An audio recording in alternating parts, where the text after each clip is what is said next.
I got rejected by over 100 women, and this is what it taught me. Obviously, I got accepted by women as well, but in this time period, this is when I was in college, right? Right now I'm 22, but when I was in college, I would just approach women every single day. And you would think, oh, because you're so confident that, you know, you wanted a girlfriend, you had the drive and you put the work in. But no, it was because I was desperate and what you call thirsty. And this is what really women just run away from this. And I didn't know at that time, like, what happened. I'm like, why is this happening? Why am I getting rejected? But I realized, just so you all don't make the same mistake, and you know, because at one point of your life, you're gonna be desperate, you're gonna want something, unless you already get, if you already get, or you started getting, you know the struggle. If you were in a situation where you weren't getting, and then now you're getting, then, you know, you understand it. But, okay, so basically what happened was, right, when I first went to college, right, so you see how I have a baby face, right? I went to college.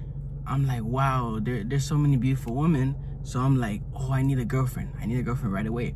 And at that point of my life, I wasn't really hitting the gym. And if I was, it was here and there. I wasn't really eating. I didn't understand protein. I didn't understand carbohydrates. I didn't understand fats. None of that, right? I'm like, okay, let me, I didn't even know how to dress as well. I dressed bad. I didn't know how to speak. I was nervous. And this was before, and this is where self-improvement comes.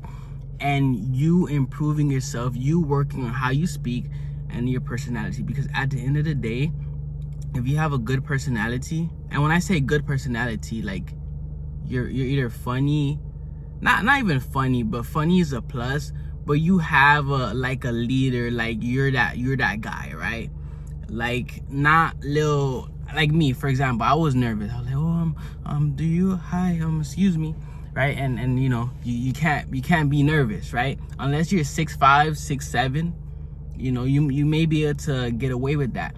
But you being nervous, that shows you don't have it's like you don't have anything going for you, in a sense that you're not confident in yourself, right? Like, whenever I would approach a girl, I'd be like, oh, you know, I'm gonna get rejected. And I would get rejected, but I was so nervous. And whatever they give me, if I ask them for their number, they're like, oh, you got my Instagram? I'm like, okay. Like, I didn't really, I'm like, whatever I can get. But then that really put me in a scarcity mindset, right? I'm like, whatever I can get. And for me personally, it just started getting to my brain. So that's what happened. I started spiraling. I spiraled in this situation where I continued approaching women every day. And then I started getting sad, right? Because when you start getting rejected, you start thinking something's wrong with you. You start thinking you're ugly.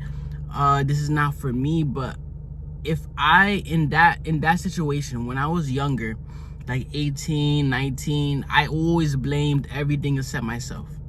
I would be like, oh, it's because I look young, or it's because I'm not 6'5", I'm not 6'4", 6'3", not tall. I'm like, oh well. I'm like, oh, it's because I don't have a beard. You see how it make up everything, every single situation. And then the thing that I did too was I would put my insecurities on women, and women don't like that. I'd be like, oh, you don't want to talk to me because why don't you want to talk to me? Like, I'm sad. Can you talk? I would try to make them feel bad so they can speak to me, so I can get attention, so we can go on dates, you know. And then I would text a lot, because at one point, right, I was getting rejected so many times, and then I'm like, why are they not answering me? Because I wasn't attractive at that time. I wasn't working on my money. I wasn't working on my body.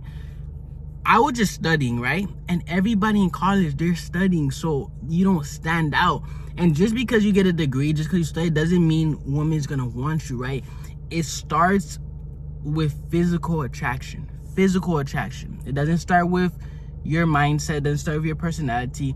Physical attraction. Because at the end of the day, if you, let's say you're weird, You're so weird. I'm not saying like thirsty, but you're weird to the point where like you say, I don't know, you say weird, or you say things that sound like thirsty, like, oh please give me. That's different. That's different, right?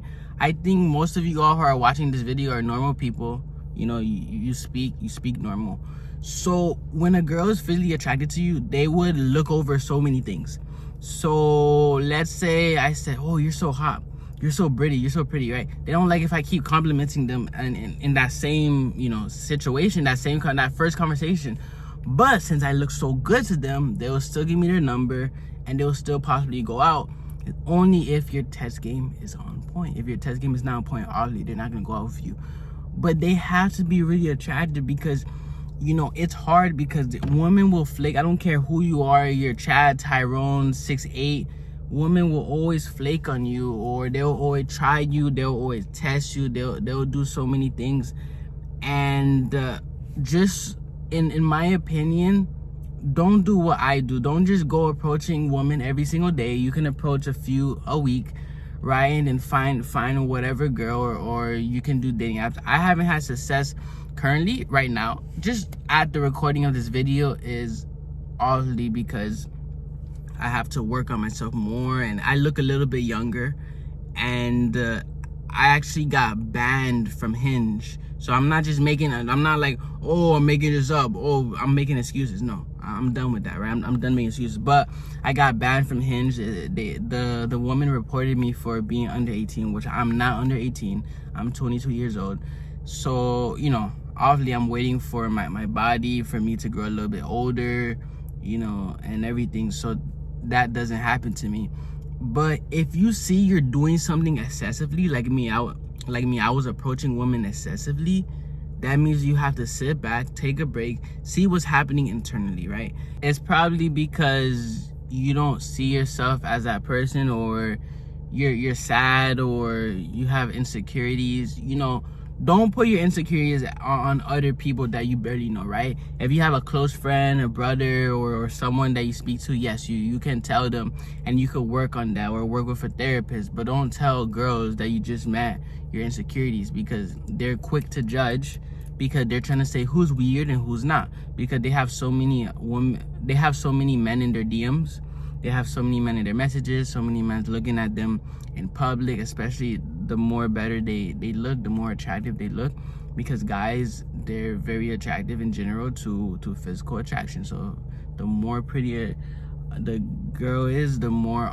options usually a woman has. And when I say options, it's probably not like they don't have husband material, but they have men that just want to, you know, like do stuff, you know, like sleep with them and etc. So that's a whole different, you know, conversation. But work on yourself. I wish I would work on myself. I worked on myself financially, mentally, physically, emotionally, and just my physical attraction, at least the first thing, right? Because if you're in college, you're broke, I don't expect you to be making money, like unless you're a genius, or you've been doing some type of, I don't know, you're investing, or you did something, right? Because when you're doing so much chasing, spending all this money, you're lowering your value as a man. Because at the end of the day, I know no one doesn't want to hear it, but as a man, your value is determined in society by how much money you have. Because if you want to buy food and you have no money, oh please, you gotta hope, right? You gotta hope someone, but rarely anyone will do that. And yes, they're nice people, but you can't rely on people to help you, because due to society, we're seen as providers, and if you can't provide, what's your value to this world? Unfortunately, it's superficial.